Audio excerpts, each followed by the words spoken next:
Well, hello everyone. We are going to be continuing in just a moment in our teaching series called Renewed Hope as we've been walking through the book of 1 Samuel. We've been doing this for a number of months now, and we are getting toward the back home stretch, and so over the past several months as we've been just simply walking through the book of 1 Samuel, hopefully you have been realizing sort of the theme of the book of 1 Samuel. It's God really drawing his people back to himself.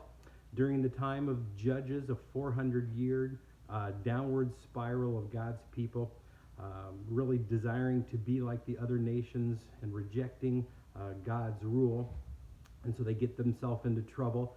God removes his hand of protection because they go and they worship other gods, and they start copying the practices of the people that they actually were called to conquer.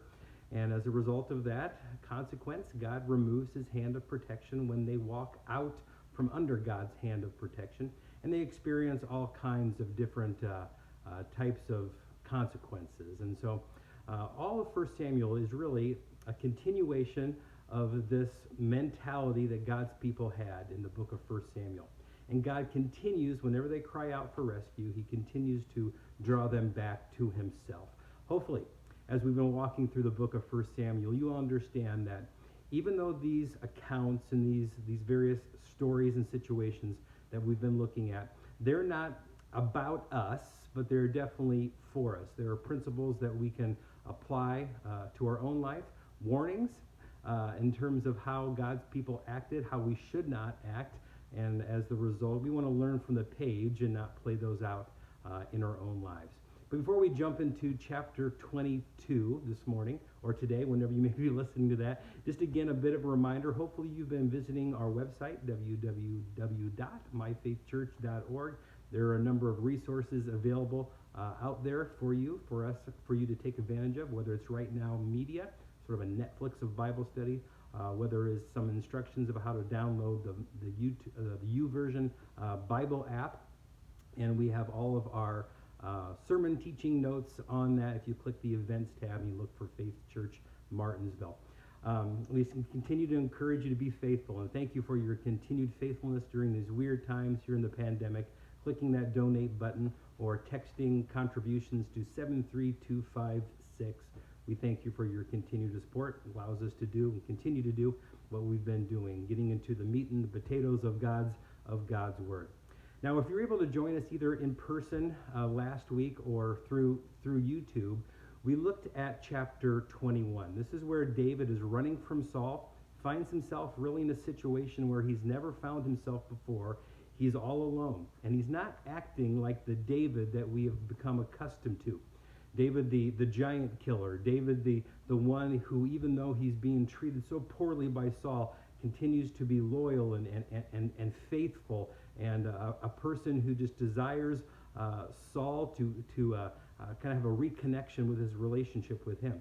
But it's come to the point to where Saul has rejected God in his life, and as a result, he's a danger to himself, he's a danger to his people, and he's a danger to those who are closest to him, like his son Jonathan, like David, who has also now become his son-in-law, to his daughter, David's wife, Michal. And as a result of this, David realizes that Saul is out to kill him, and so he finds himself alone for the first time in chapter 21. Runs to a place called the city of Nob, which was a city of priests, and he's just not acting like the David that we've become accustomed to. David is lying to a priest. David is asking for a sword to kill someone by the name of Doeg that he sees as a threat.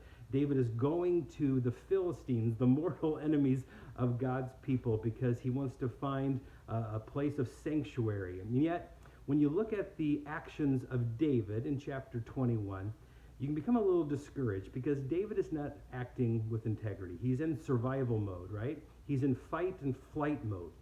But yet, all through chapter 21, if you focus on God's response to David, you get this incredible understanding of the compassion of God, of his understanding when we're not right, when we're in survival mode, when we're not acting that is kind of like how we act, when we're in a normal state of mind.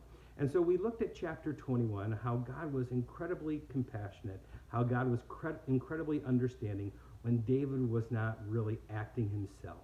In fact, at the very last part of that chapter, David finally does come to his senses and understands this purpose and calling that God has placed on his life. And if you're familiar with the second part of chapter 21, he's in the midst of all the Philistines, and he realizes he's in a dangerous place, and he comes to his right mind, and almost in a way, God is saying, you better start acting crazy. You better start acting insane, because all through chapter 21, you've been acting crazy. And so in order to get out of this situation, you better start acting insane so the Philistines just let you alone. And we get this picture that David came to his senses and started acting a fool, right? And he's allowed to escape that situation. Now, chapter 22 is an interesting chapter. I purposely, last week on YouTube and in person, I really downplayed this guy that we were introduced to, a guy that David saw as a threat, a guy by the name of Doeg. If you remember, he's called Doeg the Edomite, the herdsman, the one who was in charge of all of the flocks of Saul, a person who was sort of in the court of Saul. And while David was running away from Saul and holing up temporarily at this place called the city of Nob, and having some connection with the priest there, Ahimelech, David sees this guy called Doeg, and he sees him, and he knows that he sees David, and he realizes he's asking for a sword, because in his mind he's thinking Doeg is going to go and he's going to report back to Saul that he's seen David, and David's going to have to take up and run away again. And even though David asked for a sword to kill Doeg, I mentioned last week that this would not have been the right thing to do. And the reason why I played a little bit dumb last week is because I knew that chapter 22, we would actually see Doeg commit horrible, incredible acts of violence. And if we knew what chapter 22, and we're going to read it in just a moment, it would seem very logical to us that, David was right. David should have taken a sword, that he could have found a sword, or could have found a weapon, and he should have killed Doeg because of what we know of the chapter that we're going to read here in just a moment. But the reason I played a little bit dumb, I knew Doeg was going to come back into the picture, but I want us to understand when it comes to evil, and we all face evil in the world in which we live in, and in many ways, Doegs are just a normal part of this abnormal evil world that we live in. And we are called, according to the scripture, to not combat evil with evil, but to combat evil with good.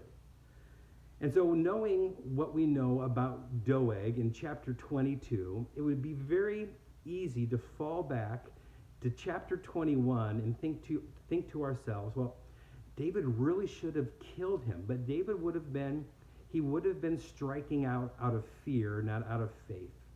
And I mentioned last week, it's a very similar situation where Moses kills an Egyptian slave master, and he hides the body. That was wrong. That was actually an act of murder. But yet you can imagine that Moses could have very easily justified what he did. Look at the acts. Look how many Hebrews that this Egyptian slave master would have tormented and perhaps killed. And by me taking God's role in many ways, I actually saved a number of lives by taking this man's life. But that would have been wrong. That would have been Moses would have placed himself sort of in the sovereignty of God, and he did something. He combated evil with evil. Maybe another modern day example would be this. Many of you, I'm sure, who are listening would see abortion, for example, as taking an innocent life, and it certainly is. But yet we all know, and hopefully I don't have to explain this, we all know that a response to that would not be to bomb an abortion clinic or to wait outside, in the parking lot, and when you see a person who performs those procedures, take them out with a rifle. We know that is wrong. We don't combat evil with evil. We combat evil with good, and we trust in the sovereignty of God.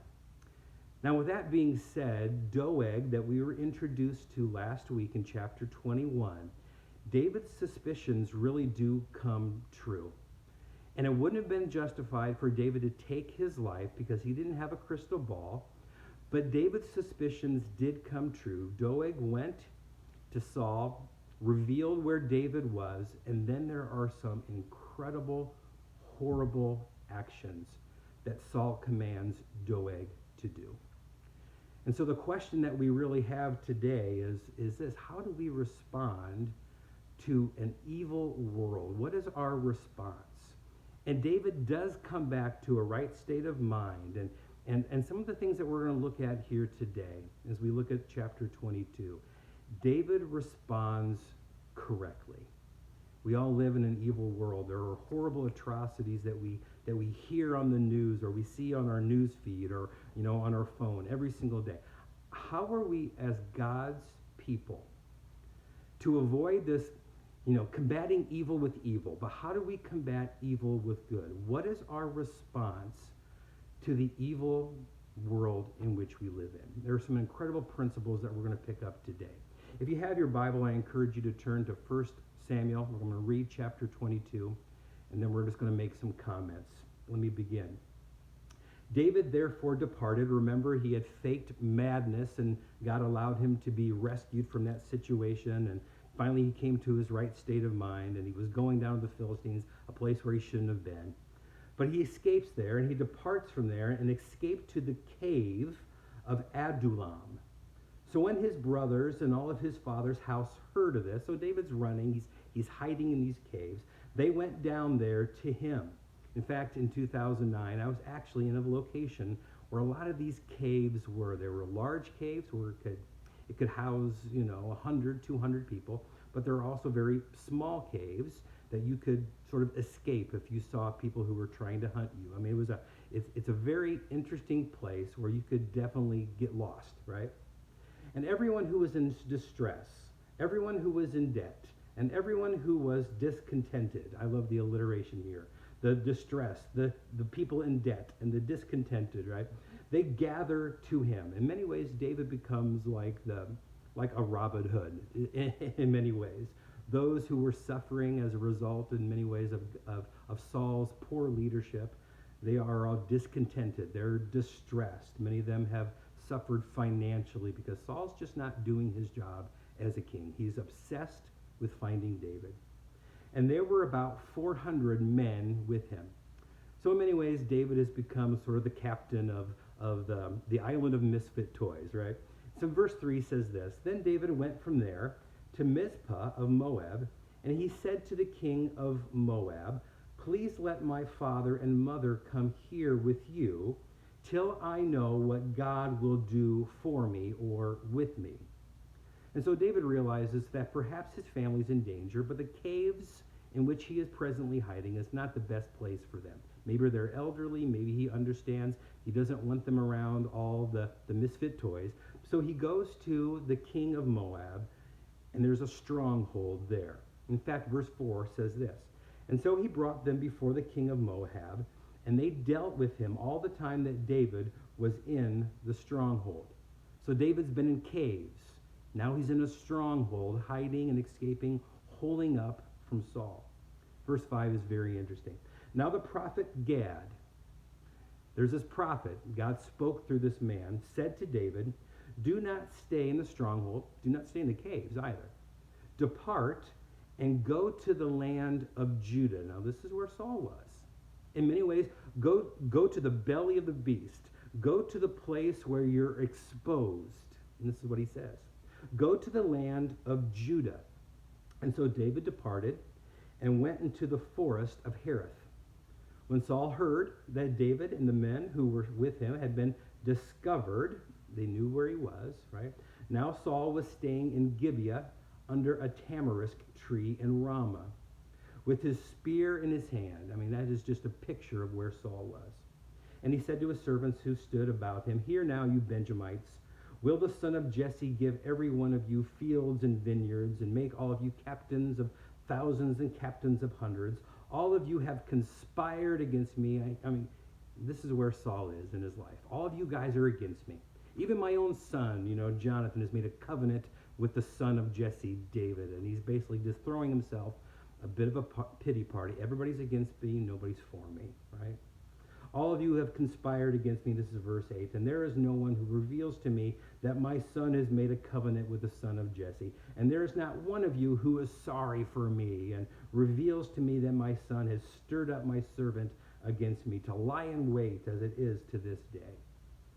Then Doeg's coming back into the picture. Remember, Doeg was the one that David was concerned that he saw when he was with Ahimelech in the city of Nob, that he might go and tell Saul where he was, and he wanted to kill him. That would have been the wrong thing to do. But yet here comes Doeg. He comes back into the picture.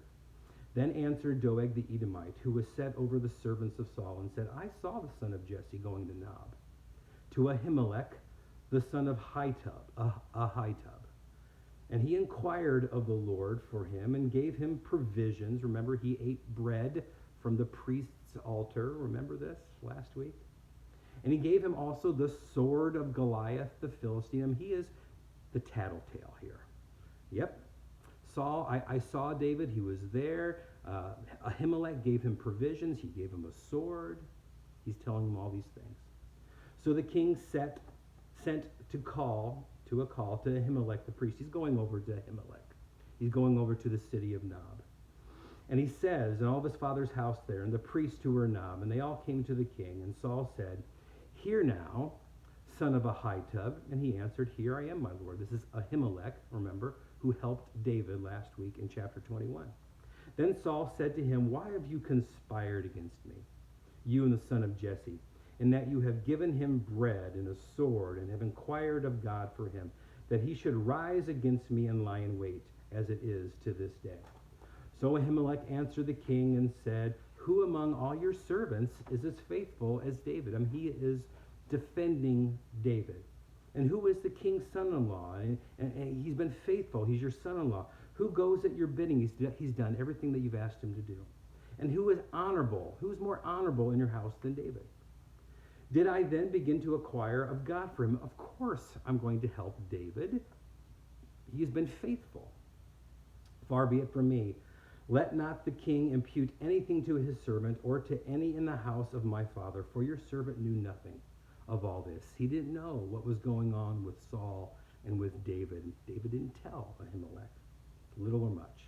Verse 16, and the king said, You shall surely die, Ahimelech, you and all your father's house. Then the king said to the guards who stood about him, Turn and kill the priest of the Lord, because their hand was also with David, and because they knew when he fled and did not tell it to me.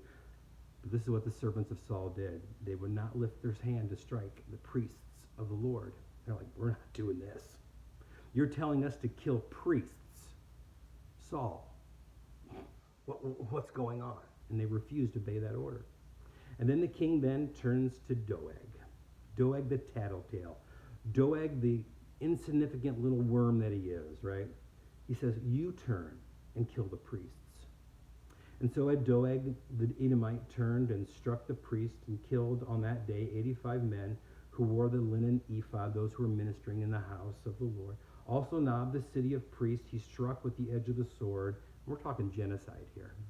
Both men, women, children, and nursing infants. I mean, he's killing kids and babies, nursing mothers. Kills all the oxen, kills donkeys, all the sheep with the edge of the sword. He basically burns the city of Nob to the ground. Now one of the sons of Ahimelech, the son of Ahitub, named Abiathar, he escapes. And he flees and he goes to David. And Abiathar told David that Saul had killed the Lord's priests. And so David says to Abiathar, I knew it. I knew it. Now this is David in many ways taking responsibility for something he shouldn't have taken responsibility for. But in his grief, he is saying, I knew it. I knew that day when Doeg the Edomite was there, that he saw me, and that he would eventually go back and tell Saul, I have caused this death of all the persons of your father's house. Now, this wasn't true. This is just David feeling the weight of what has just occurred. He's in grief mode. In fact, you read some of the Psalms, in the book of Psalms, about this moment. David does seem to come to grips that this wasn't his fault, but he still grieved. It wouldn't have justified David taking sort of the place of God and killing Doeg in chapter 21. That would have been a murder. That would have been taking the place of God and striking out just like Moses did and killing an Egyptian slave master. It would have been like, bombing an abortion clinic. I mean, it would have, you don't fight evil with evil, you fight evil with good. David didn't have a crystal ball in chapter 21. He didn't know what was going to happen in chapter 22. And it would have been wrong for David to take Doeg's life. But yet, at the same time, evil is evil. And we live in an evil world. And so David is in grief here. And he said, I knew that day would come. I knew this was going to happen in many ways. He didn't know the specifics. But he knew Doeg the Edomite would be used. He knew this might not turn out well. He would surely tell Saul. He didn't know it was going to all happen, and the priests of Nob would all be killed under Doeg's sword. He didn't know all this. But he says, I've caused the death of all the persons of your father's house. That wasn't true. That was Saul. Doeg was just the arm. If it wasn't Doeg, Saul would have found somebody else to do this. But verse 23, the very last verse of this chapter, is so interesting because he says to the priest that escapes, he says something that you would think is a terrible idea. He says, stay with me, though. Do not fear, for he who seeks my life, referring to Saul, also seeks your life. But with me, remember, he's in the run, but with me you shall be safe. In fact, this last word here, safe. It's a word not about just physical safety. It is a word that really means safeguarded. Not just physical safety, but the safety of the positioning of one's soul. During chapter 22, as David is with those in the cave, and David goes to the stronghold, and David is told by the prophet Gad to go back to the belly of the beast. There is something that God has been doing in the life of David to where he realizes it is better to be within the safety or the safeguarding of God's provision, his protection, being involved in his purposes. And so he says to the priest who escapes, yes, my life is in danger. Yes, Saul is seeking to kill me. He's seeking to kill you. But stay here with me because you shall be safe guarded. In many ways, this is what we're going to be looking at here today. How do we safeguard ourselves from this evil world in which we live? And there's some incredible truths that we're going to pull out here. Here's the first truth that we see. How do we respond to an evil world? This is number one. Our safety, our safeguardedness is not in the security of our situations. And we see David doing this. He goes to a cave, he goes to a stronghold. But our safety, our safeguardedness of our soul is not in the security of our situations, but in the positioning of our soul. It's very interesting, and we'll just review the scripture in just a moment. David goes to a cave, and he goes to a stronghold. A cave is a way that you escape the world. It's a way that you hide. There are some people whose response to an evil world, they'll just go to their own cave. They will go and they will hide from the evil world. I actually have in my extended family, I actually have some Amish background, some distant relatives. And I can remember one or two occasions when I was visiting my grandparents in Ohio, and we actually went to it must have been one of our distant relatives, an Amish house. And I remember myself, even at a young age, thinking, this is really interesting. And this might not be a bad life, sort of just escaping, sort of from the world. And yet as I grew up, and I actually was, when I was a youth pastor many years ago, I actually lived in an area where there was a number of Amish people, and I gained some insight into that world, that there were, yes, they had in many ways escaped from the world, but in their own community, they still dealt with evil. They still dealt with abuse, and they still dealt with drunkenness, and they still dealt with all these things in which they were trying to escape from. The truth is, we live in an evil world, and one of our natural responses is we just want to hole up and we just want to hide out. And yet David realized that that is not the place, that is not how to respond. In fact, when it came to his parents, what did he do? He actually goes and he approaches the king of Moab, and he says, there's a stronghold. Can my parents stay here? Many biblical scholars understand this stronghold to be a place that you may recognize the name Masada. Many years ago, there was a movie about Masada. I think it was 74 BC. It comes under siege with the Roman Empire, and they basically commit mass suicide. They hold up in this place called Masada, which I actually visited in 2009. It's a stronghold, but strongholds are only good for as long as your provisions hold out. Your human provisions have a limitation, and there are some in response to an evil world. They will hide out in caves, or they will try to stronghold in terms of hoarding resources, or in my own human strength, or I can figure this out. I will protect myself and my family in my own human resources, and I will protect myself from this evil world. Hiding up and holding out or hoarding is not a proper response to the evil world. In fact, what does the prophet Gad say? The prophet Gad says to David, I want you to go back to Judea. I want you to go back to Judea. This is where Saul is. It sounds very similar to what Jesus said, didn't he? In John 17, in regard to his disciples. Right before Jesus was going to go to the cross, he says, this is what I'm praying for you, my disciples. He says, I pray that you should take them not out of the world, but that you should keep them from the evil of the world. They are not of the world, just as I am not of the world. Sanctify them by your truth. Sanctify is a word which means set apart for a special purpose. Your word is truth. As you have sent me into the world, I have also sent them into the world. There were various articles in terms of the tabernacle and the temple that were sanctified for special use. They were not there just to be put on the shelf.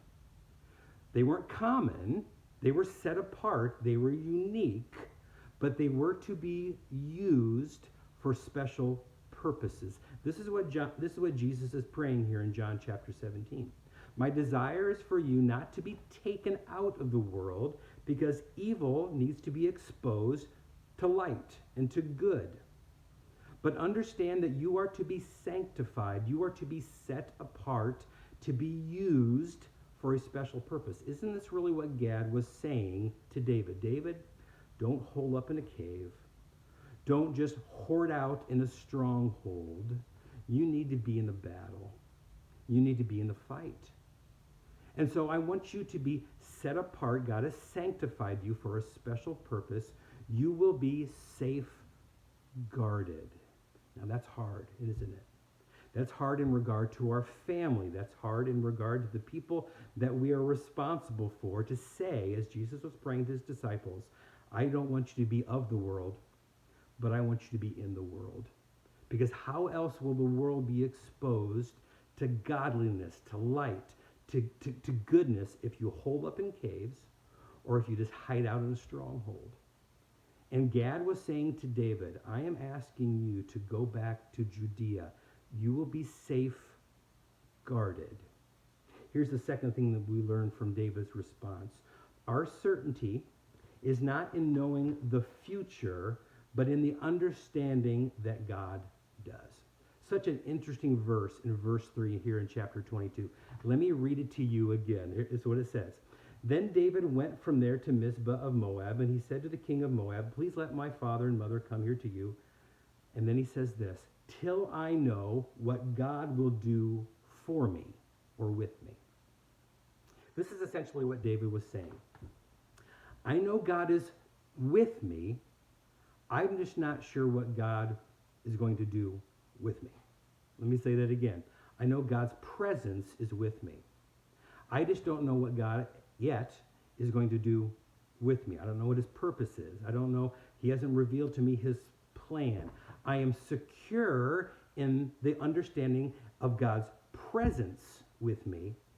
I just don't know how that is all going to play out in the plan of God. And yet he was willing to go back to Judea when the prophet Gad spoke to him. You need to go back. I don't know what God is going to do with me, but I know that God is with me. So many times I have conversations with people regarding the will of God, and they ask me, why can't God just simply just give me the plan?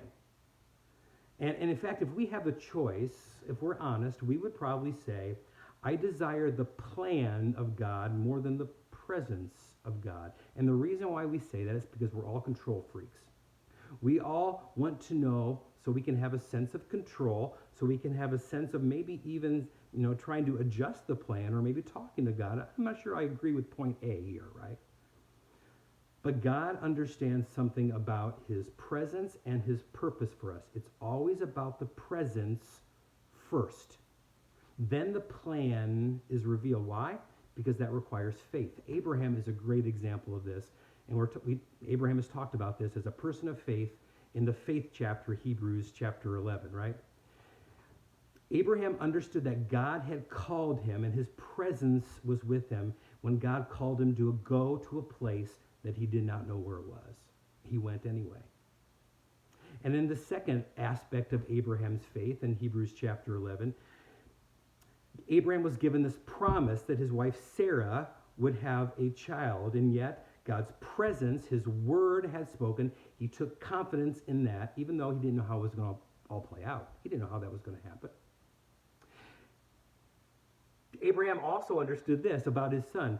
God's presence was with Abraham when he told him to go sacrifice Isaac. And so Abraham thought, well, God's going to raise him from the dead. And so he was willing until God stopped his hand.